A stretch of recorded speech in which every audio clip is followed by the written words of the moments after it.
नमस्कार मैत्रिणींनो, रंजना किचनमध्ये तुमचं अगदी मनापासून स्वागत आहे. आज आपल्याला पाहिजे आहे मिनी कांद्यापासून रेसिपी.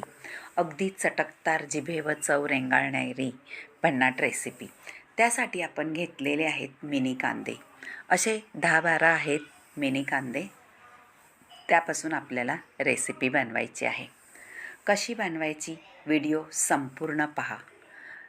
नक्कीच आवडेल इतकी भन्नाट रेसिपी आहे. आता आपण कांद्यांची साल काढून घ्यायची आहे.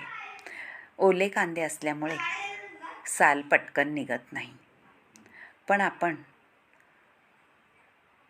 कांदामध्ये न कापता पूर्ण अख्खा कांदा ठेवायचा आहे आणि त्यापासून रेसिपी बनवायची आहे. आता कांदे सोलून घेतलेले आहेत आणि बाजूला ठेवून पाण्यामध्ये स्वच्छ धुवून घ्यायचे आहेत. कारण कांद्याला कधी जाळी असते किंवा काळं असतं आतमध्ये, म्हणून धुवून घेतलेली कोणतीही वस्तू चांगलीच असते. आता स्वच्छ धुवून घेतलेले कांदे चाळणीत ठेवायचे, म्हणजे पाणी निथळलं जातं. आता पाणी निथळल्यानंतर आपल्याला कांदे मध्ये कट करून घ्यायचे आहेत.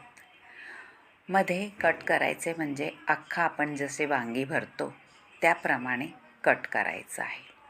मोठा थोडा असला तर 2 कट द्या, नाहीतर 1 कट दिला तरी चालेल. आता एक लोखंडाचं पॅन ठेवायचं आहे. त्यामध्ये आपल्याला धणे मोठा चमचा, बडीशेप आणि जिरं हे अर्धा चमचा घालून घ्यायचं आहे आणि छान खरपूस भाजून घ्यायचं आहे.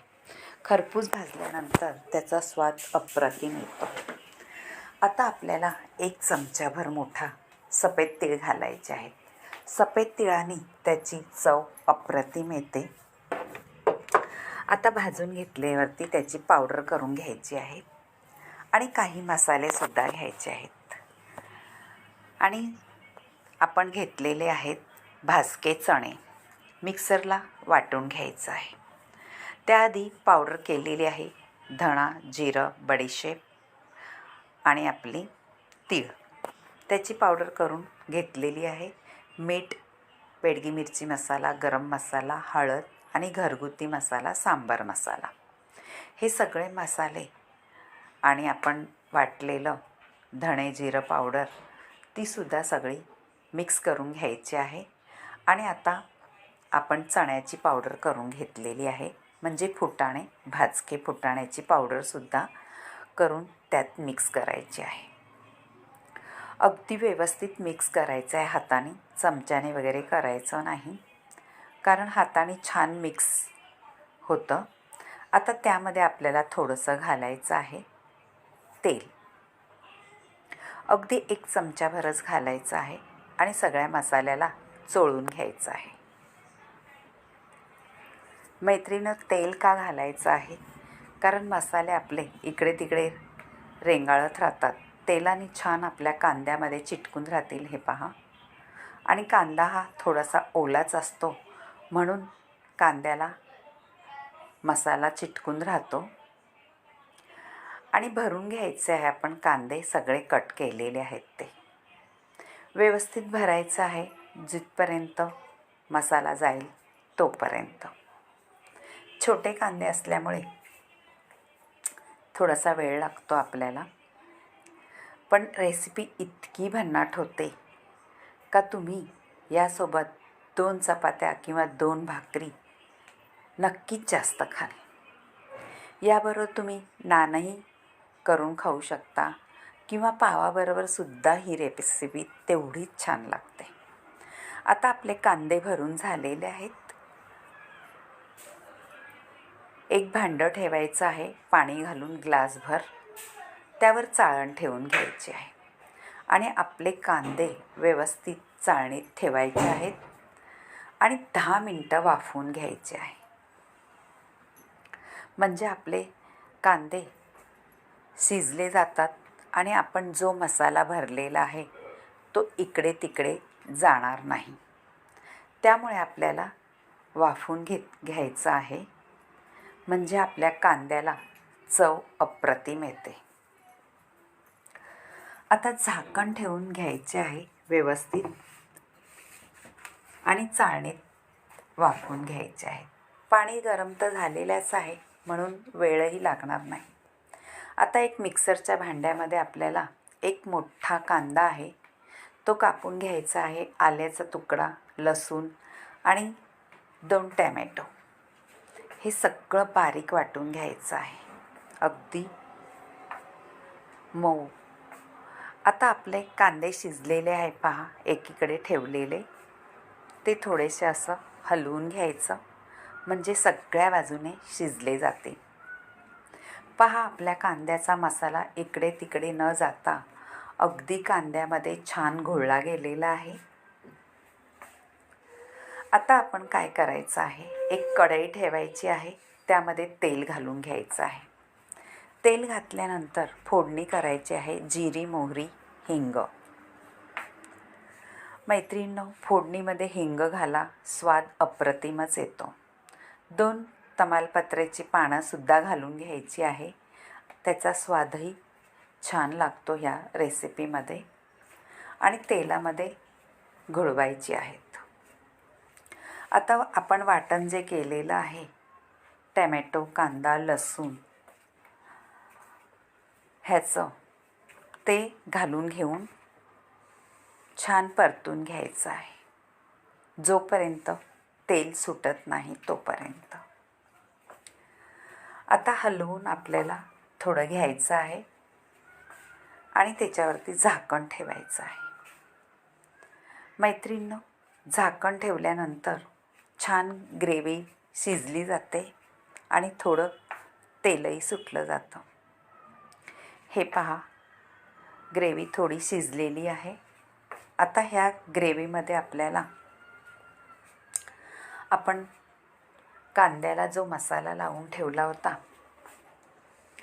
तो सुद्धा घालून घ्यायचा आहे उरलेला ताटामध्ये आणि मिक्स करायचं आहे. कारण आपल्या ग्रेव्हीला छान थिकपणा येतो. आपण फुटाणे घातले आहेत त्यामुळे. आणि कांदा आणि टॅमॅटोचा सुद्धा ग्रेव्ही छानच होते.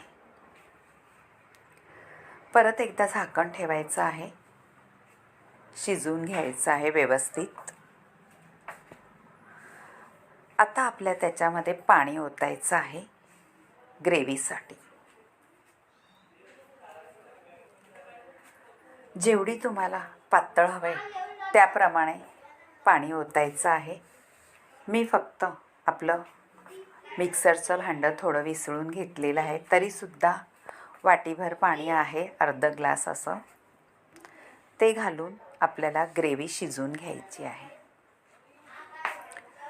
झाकण ठेवून उकळी आल्यानंतर एका बाजूला उकळी करून घ्यायची आहे.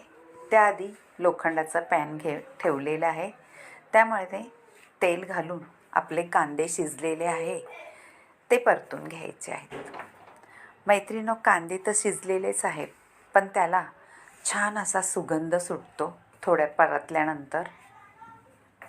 म्हणून आपल्याला तेलामध्ये परतून घ्यायचे आहेत कांदे. असे रुचकर खमंग रेसिपी तुम्ही कधी पाहिले का? नक्कीच पाहिली नसेल तर रंजना किचनला लाईक करा, शेअर करा, कमेंट करायला विसरू नका आणि सबस्क्राईब करा. अशाच नवनवीन रेसिपी तुम्हाला पाहायच्या असतील तर माझ्या चॅनलला सबस्क्राईब करा आणि तुमची एक कमेंट नक्कीच कळवत जा. आता साईडला आपण उकळी करायला ठेवलं होतं. छान उकळी आलेली आहे ग्रेव्हीला. आता त्याच्यामध्ये एक पदार्थ इतका सुंदर घालायचा आहे, त्याने आपल्या ग्रेव्हीची चव अप्रतिमच वाढवते. ते आहे 4-5 चमचे असे दही घालून घ्यायचे आहे. जर छोटा चमचा असला तर 4-5 घाला, मोठा चमचा असला तर 3 पुरेसे आहेत. आता दही घातल्यानंतर आपल्याला सारखं हलवत राहायचं आहे, पण दही घालण्यापूर्वी आपला गॅस एकदम स्लो किंवा मीडियमवरतीच ठेवायचा आहे, नाहीतर आपलं दही फुटू शकतं. आता आपण हलवून घेतलेलं दही ग्रेव्हीमध्ये मिक्स झालेलं आहे आणि झाकण ठेवल्यानंतर तेल सुटस तोपर्यंत आपल्याला ग्रेव्ही शिजवून घ्यायची आहे. हे पहा, तुम्ही पाहतच असाल आपल्या ग्रेव्हीला छान तेल सुटलेलं आहे आणि थिकसुद्धा झालेली आहे. आता ह्या स्टेजला आपल्याला कांदे घालून घ्यायचे आहे, जे आपण लोखंडाच्या पॅनमध्ये परतून ठेवलेले. मैत्रिणींनो, लोखंडाच्या पॅनचा नक्कीच उपयोग करत जा. त्यामध्ये आपल्याला लोह छान मिळतं. लोखंडाच्या पॅनमध्ये तुम्ही काही केलं तरी, तव्यामध्ये, पॅनमध्ये, कढईमध्ये.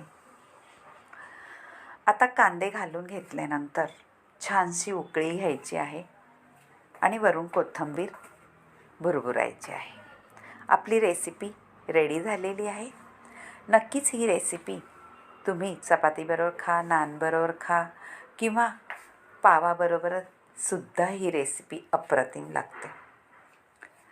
अशीच चविष्ट आणि खमंग रुचकर कांद्याची रेसिपी तुम्ही करून पहा आणि एक कमेंट नक्कीच कळवा तुम्हाला ही कांद्याची रेसिपी कशी आवडली. भाजीला काही नसलं तर घरात कांदे तर असतातच. त्यापासून ही रेसिपी नक्कीच बनवून सगळ्यांना खाऊ शकता आणि हॉटेलपेक्षाही भारीच होते ही रेसिपी. कधीही करून खा. रात्रीच्या जेवणाला, सकाळच्या जेवणाला इतकी अप्रतिम होते का तुमच्या जिभेवर चव रेंगाळत राहील अशी कांद्याची भाजी. राजस्थानी स्टाईलमध्ये म्हणा किंवा आपल्या स्टाईलमध्ये. बाय मैत्रिणींनो, भेटूया अशाच नवनवीन रेसिपीमध्ये. तोपर्यंत छान स्वाद घ्या. Bye bye.